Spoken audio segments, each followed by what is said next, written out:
مولانا رضا ثاقب مصطفی صاحب کے آڈیو بیانات کے لیے ثاقب پروڈکشن کو سبسکرائب کریں۔ جزاک اللہ۔ جو اپنا دین بچانے کے لیے ایک غار میں چھپ گئے تھے اور اللہ تعالیٰ جل شانہ نے اپنے فضل سے ان کی حفاظت فرمائی۔ دقیانوس کے زمانے میں ایک مقتل تیار کیا گیا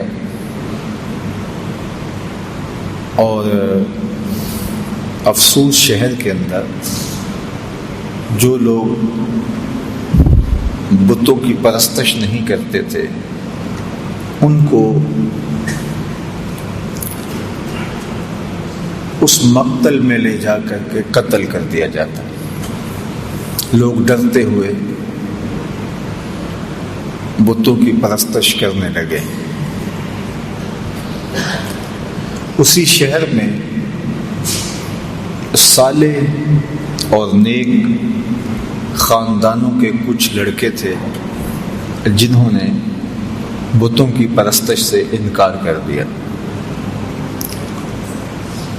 بادشاہ نے ان کو بلایا اور کہا کہ تم اگر بتوں کی پرستش نہیں کرتے ہو تو تمہیں بھی مقتل میں لے جا کر کے قتل کر دیا جائے گا، لیکن تمہاری اٹھتی جوانیاں، ان فوان شباب، خوبصورت چہرے مجھے اس بات سے روکتے ہیں کہ تمہیں قتل کروں، لیکن میں اپنے فیصلوں کو صادر کرنے والا ہوں۔ البتہ تمہیں 3 دن کی مہلت دیتا ہوں، تم سوچ لو ورنہ تمہیں بھی قتل کر دیا جائے گا۔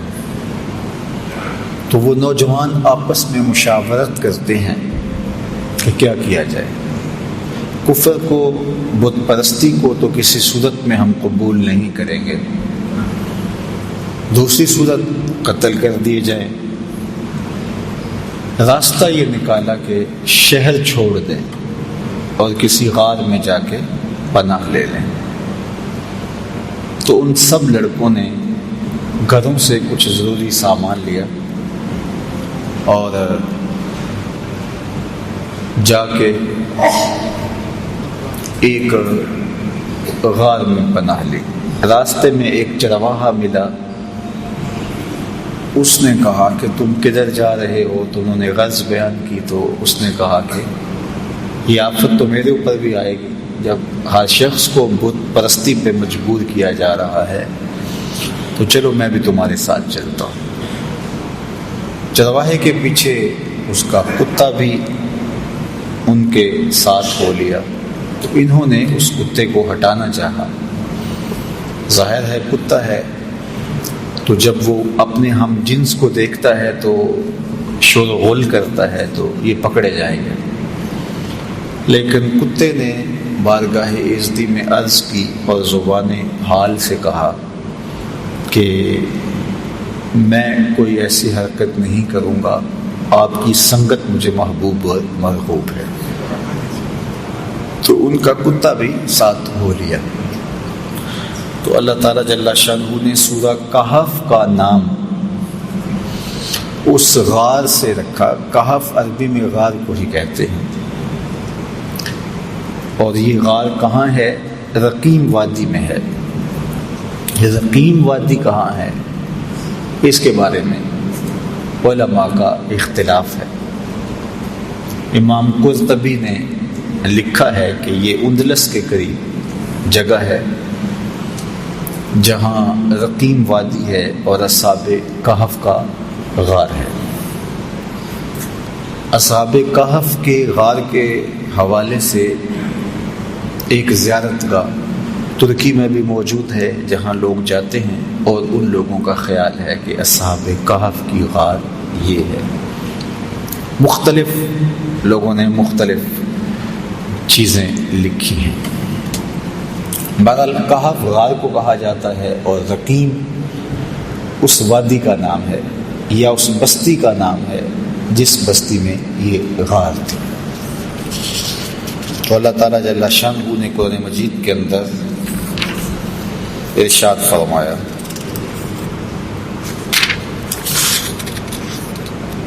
ہم حسبت ان اصحاب الکہف والرقیم کانوا من آیاتنا عجبا، تمہیں معلوم ہے کہ پہاڑ کی کھو اور جنگل کے کنارے والے ہماری ایک عجیب نشانی تھے۔ اب بادشاہ نے جب سختی کی کہ لوگوں کو بت پرستی پہ آنا پڑے گا، تو اپنا دھرم بچانے کے لیے، اپنا دین بچانے کے لیے، اپنا ایمان بچانے کے لیے یہ چند نوجوان تھے جنہوں نے فیصلہ کیا کہ شہر چھوڑ دیں گے اور اپنا دین بھی بچائیں گے اور اپنی جان بھی بچائیں گے۔ شہر نہیں چھوڑتے تو یا دین جائے گا یا جان جائے گی۔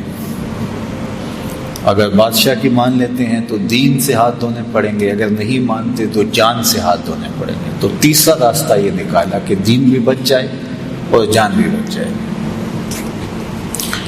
تو یہ اس غار میں پہنچے، ظاہر ہے منزل ان کی آگے تھی، تو ابھی یہ شام کو بھاگے تو رات، ایک رات دو رات وہاں قیام کرتے اور پھر آگے کہیں نکل جاتے۔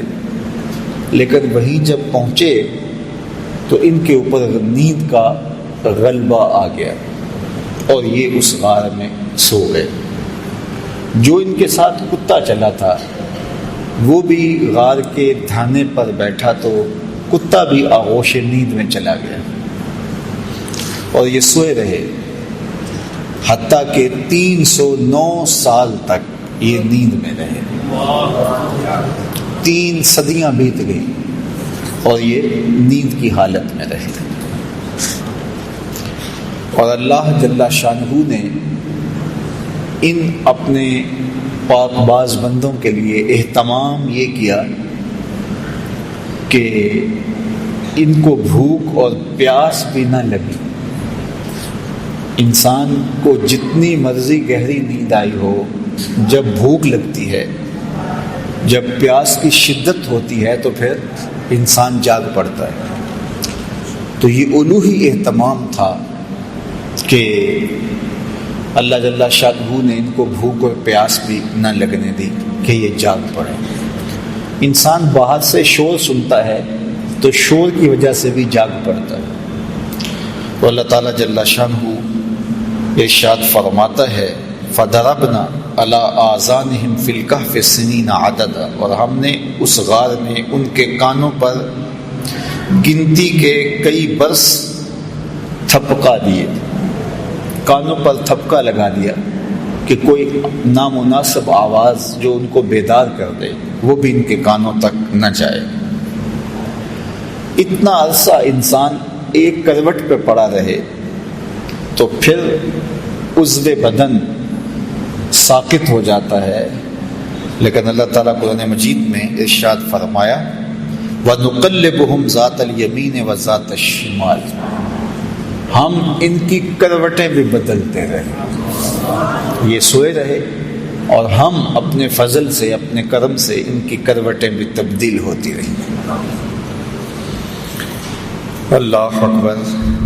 اب ظاہر ہے کوئی وہاں سے گزرا ہو اور وہاں ان کو دیکھا ہو تو ارشاد فرمایا وَتَحْسَبُهُمْ أَيْقَاظًا وَهُمْ رُقُودٌ، اور اگر کوئی ان کو دیکھے تو یہ لگے کہ یہ جاگ رہے ہیں حالانکہ یہ سوئے ہوئے تھے۔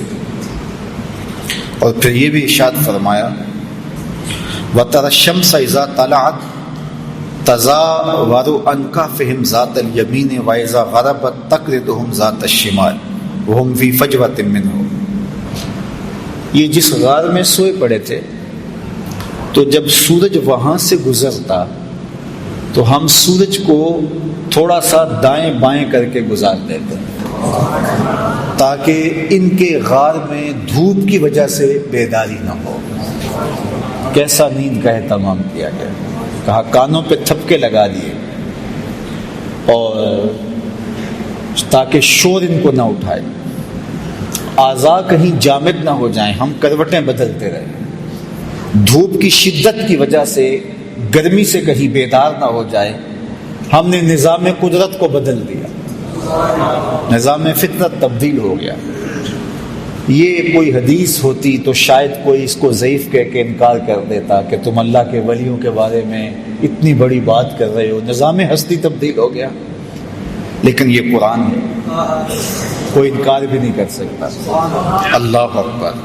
وَتَرَى الشَّمْسَ إِذَا طَلَعَتْ تَزَاوَرُ عَنْ كَهْفِهِمْ ذَاتَ الْيَمِينِ وَإِذَا غَرَبَتْ تَقْرِضُهُمْ ذَاتَ الشِّمَالِ۔ کہا ہم نے سورج کے رخ کو بدل دیا، وہ آتا سیدھا، لیکن جب غار کی جگہ آتی، ان کا پہاڑ آتا، تو یہ سورج تھوڑا سا خم کھا کے گزر جاتا۔ اللہ اکبر۔ اور پھر ارشاد فرمایا وَكَلْبُهُمْ بَاسِطٌ ذِرَاعَيْهِ بِالْوَسِيدِ، اور ان کا کتا جو ساتھ چلا تھا وہ کلائیوں کو پھیلا کر کے غار کی چوکھٹ پہ بیٹھا ہوا ہے۔ یہ بھی ایک اہتمام ہے، کوئی چرواہا گزرتا ہوا آئے تو وہ کتے کو دیکھ کر کے جو ہے وہ سائڈ پہ ہو جائے، اور کوئی جانور آئے، کوئی موذی جانور بھی تو 309 سال کا عرصہ بیت گیا، کئی موذی جانور آئے ہوں گے، گزرے ہوں گے، کتے کو دیکھ کے وہ بھی رخ بدل لیں، پہرے دار بھی بٹھا دیا۔ اللہ اکبر۔ یہ عرصہ بھی 309 سال کا۔ اور ارشاد فرمایا لَوِ اطَّلَعْتَ عَلَيْهِمْ لَوَلَّيْتَ مِنْهُمْ فِرَارًا وَلَمُلِئْتَ مِنْهُمْ رُعْبًا، اگر تو انہیں جھانک کر دیکھے تو ان سے پیٹ پھیر کر بھاگے، ان کی ہیبت تیرے سینے میں بھر جائے۔ ہم نے وہاں ایک خوف بھی رکھ دیا کہ کوئی اندر جھانک کر دیکھنے کی ہمت بھی نہ کر سکے۔ اللہ کے ولی سو رہے ہیں، قدرت نے الوہی اہتمام کر رکھے، سورج بھی رخ بدل کے گزر جاتا ہے، کتا غار کے دھانے پہ بیٹھا ہے، کوئی اندر آنے کی ہمت نہیں کر پاتا، ان کے کانوں پر ہم نے جو ہے وہ تھپکے لگا دیے، کوئی آواز بھی ان تک نہیں پہنچتی، دھوپ غار کے اندر جاتی نہیں ہے کہ وہ بیدار ہو جائے، بھوک اور پیاس کی شدت انہیں تنگ کرے اور وہ بیدار ہو جائیں، ایسا بھی نہیں ہے۔ اور وہاں ایک روب رکھ دیا، ایک خوفناک منظر تھا وہاں کہ کوئی وہاں جاتا تو خوف سے آگے نہ جاتا، ایک روب دل میں پیدا ہوتا تو وہ بھاگ جاتا۔ اور وہ کتنا عرصہ سوئے رہے وہاں؟ 309 سال تک۔ اللہ اکبر۔ 309 سال بیت گئے۔ اچھا، یہ ابھی آ کے سوئے ہی تھے، کچھ عرصہ کے بعد افسوس کا بادشاہ دقیانوس مر گیا، اور اس کی جگہ اس کا نیا جانشین آیا، وہ مرا، پھر دوسرا جانشین آیا، اس کا انتقال ہوا، پھر تیسرا، چوتھا، پانچواں، حتیٰ کہ وہ سارا نظام بدل گیا اور بیدروس کا زمانہ آ گیا، اور یہ نیک اور صالح حکمران تھا، اور یہ اس بات کا خیال رکھتا تھا کہ لوگوں کو عدل و انصاف فراہم کیا جائے اور لوگوں کے عقائد درست ہوں، اللہ پر آخرت پر لوگوں کا ایمان ہو۔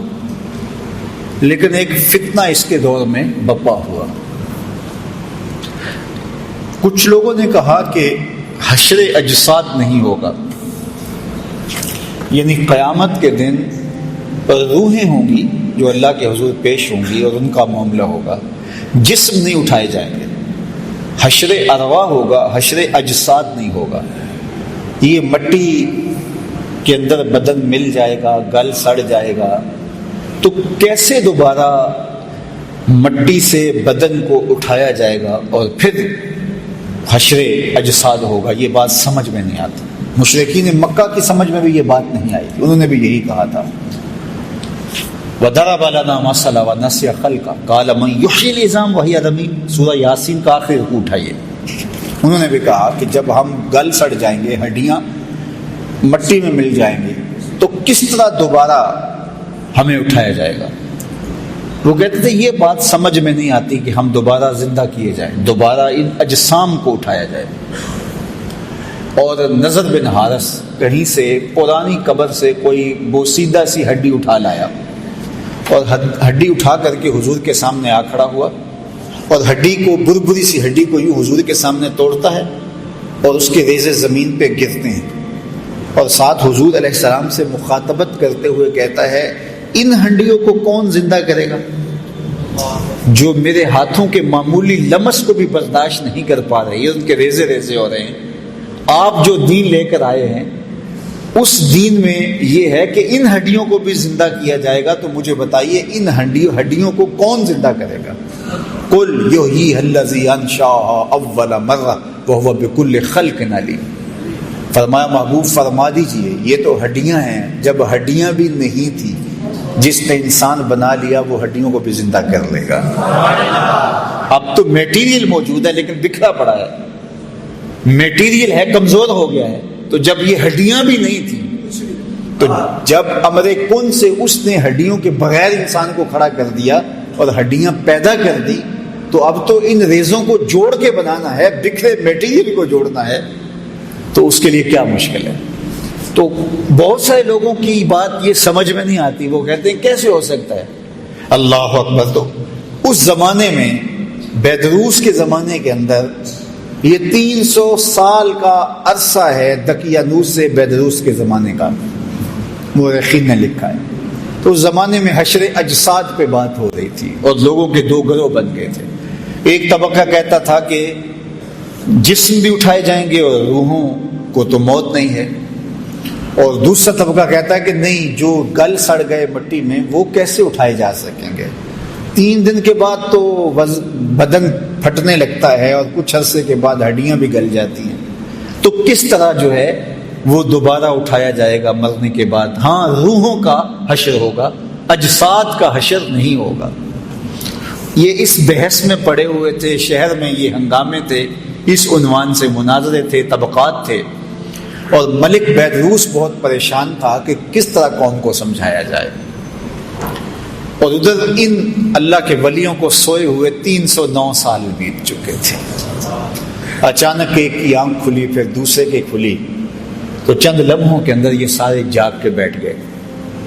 اب بیٹھے ہی تھے کہ بھوک کی شدت محسوس ہوئی، اور جب شدت محسوس ہوئی تو کہا کہ جاؤ کوئی شخص چھپ چھپ کے جائے اور جا کے ہمارے لیے کھانا لے آئے اور دیکھے کہ کسی کو پتہ نہ چلے۔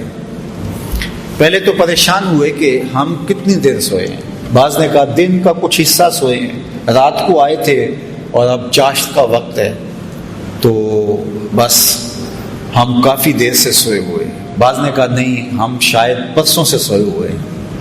جب دیکھا تو ناخن بڑے ہوئے تھے تو بال بھی بڑے ہوئے تھے، تو کہا ہمارا معاملہ کوئی عجیب ہی لگتا ہے، ہمارے بدن پہ اتنی تھکن بھی نہیں ہے کہ ہم مدتوں سوئے ہوں، اور پھر کیسے ہو سکتا ہے کہ ہم اتنی دیر سوئے رہے ہوں، اور جو ہے وہ کیسے ممکن ہے؟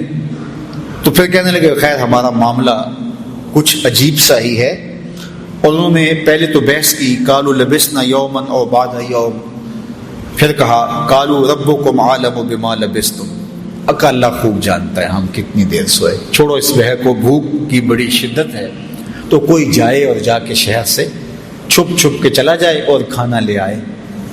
تو ان میں سب سے سینئر اور بڑا جو شخص تھا اس کا نام حضرات مفسرین نے یملیخہ لکھا ہے، تو اس کو انہوں نے جو ہے وہ سونے کے سکے دیے اور کہا جاؤ تم جا کے شہر سے کوئی کھانا لے آؤ۔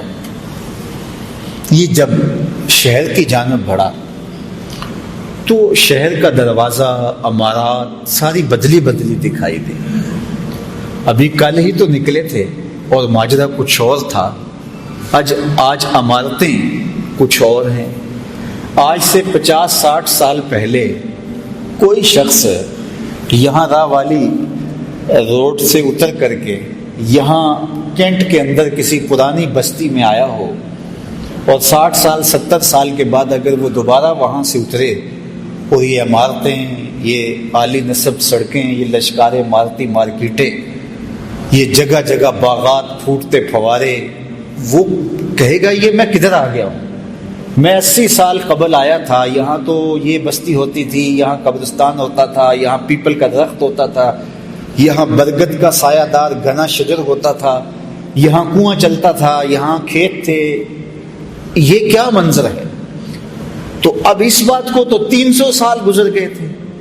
تو حضرت یملیخا جب داخل ہوئے شہر میں تو شہر کا نقشہ ہی بدلا ہوا ہے، لیکن جب لوگوں کو دیکھا تو شکلیں وہی تھی، ملتی جلتی۔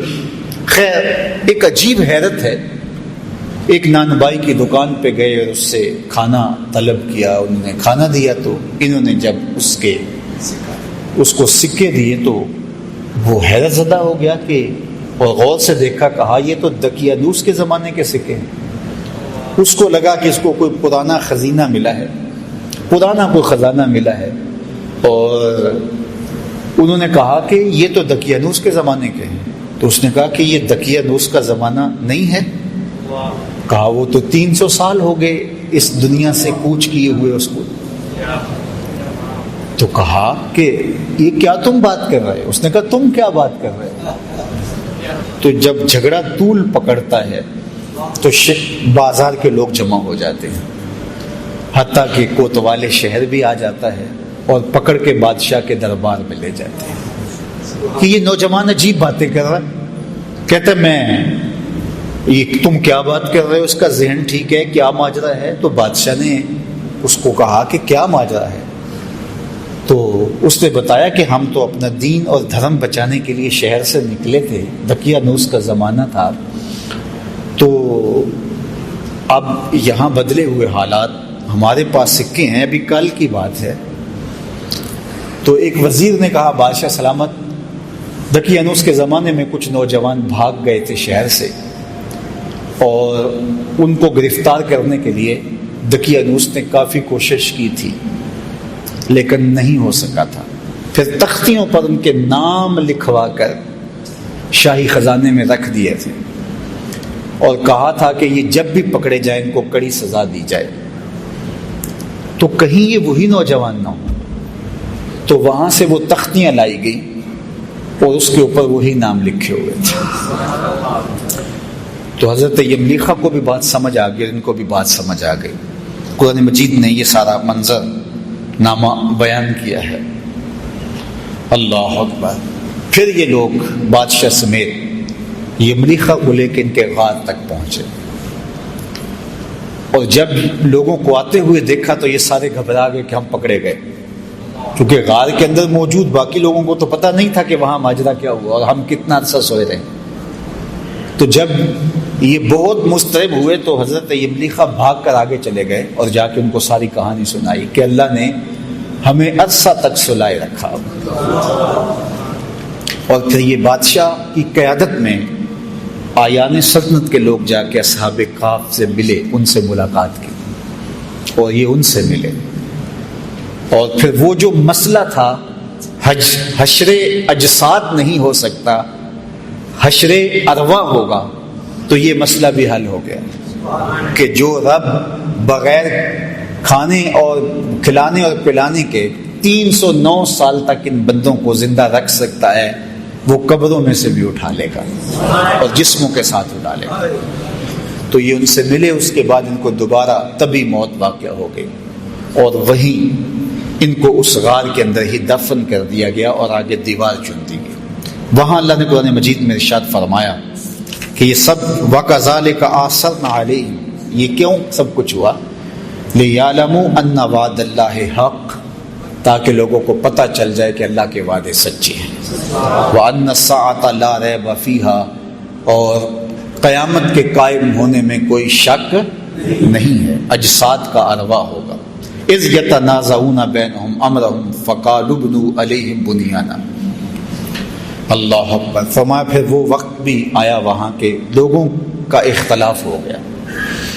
بعض نے کہا کہ یہاں جو ہے وہ عمارت کھڑی کر دی جائے، لیکن وہ لوگ جو غالب ہوئے انہوں نے کہا یہاں ہم مسجد بنائیں گے۔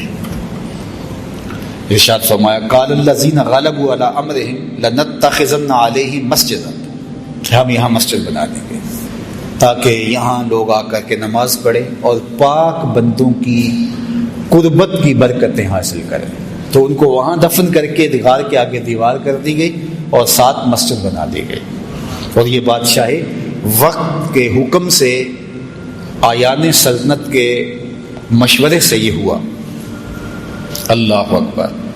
اب اللہ تعالیٰ قرآن مجید میں ارشاد فرماتا سیقولہم ثلاثۃ رابعہم کلبہم، بعض نے کہا 3 تھے چوتھا ان کا کتا تھا، ویقولون خمسۃ سادسہم کلبہم، بعض نے کہا 5 تھے چھٹا ان کا کتا تھا، رجما بالغیب۔ یہ ان کی اس طرح کی باتیں ہیں، ان کے اندازے ہیں، ان کی تک بندیاں ہیں۔ ویقولون سبعۃ وثامنہم کلبہم، بعض نے کہا کہ وہ 6 تھے اور 7واں ان کا کتا تھا، 7 تھے 8واں ان کا کتا تھا۔ قل ربی اعلم بعدتہن ما یعلمہم الا قلیل، ارشاد فرمایا کہ تمہارا رب خوب جانتا ہے، محبوب آپ فرما دو میرے رب کو خوب پتہ ہے وہ کتنے تھے۔ تمہارا موضوع نہیں ہے کہ ان کی تعداد کتنی تھی، تم اس میں الجھ کے نہ رہ جاؤ کہ وہ 7 تھے، وہ 5 تھے، وہ 3 تھے، چوتھا ان کا کتا تھا، چھٹا ان کا کتا تھا یا 8واں ان کا کتا تھا۔ تمہارا موضوع یہ نہیں ہے، تمہارا موضوع یہ ہے کہ مر کر دوبارہ اٹھنا ہے اور ایک ایک عمل کا حساب دینا ہے۔ بعض اوقات ہدایت حاصل کرنے کی بجائے لا یعنی ابحاث کے اندر مبتلا ہو کر کے ہدایت کو لوگ ضائع کر دیتے ہیں۔ تو کہا کہ تمہارا یہ رب خوب جانتا ہے، وہ 3 تھے یا 5 تھے یا اس سے زیادہ تھے، تمہاری کیا غرض، جتنے بھی تھے تمہاری نظر اس مقصد پہ ہونی چاہیے تھی کہ انہوں نے کفر کو قبول نہ کیا اور شہر چھوڑ دیا، اور تمہاری نظر اس پہ ہونی چاہیے کہ 309 سال تک بغیر کچھ کھائے پیے وہ زندہ رہے اور اللہ نے ان کو اٹھا لیا تو تمہیں بھی حشر کے دن اٹھا لے گا۔ اس کے لیے جو ہے وہ کوئی مسئلہ نہیں ہے۔ تو اللہ جل شانہ نے اس واقعہ کو بیان کیا۔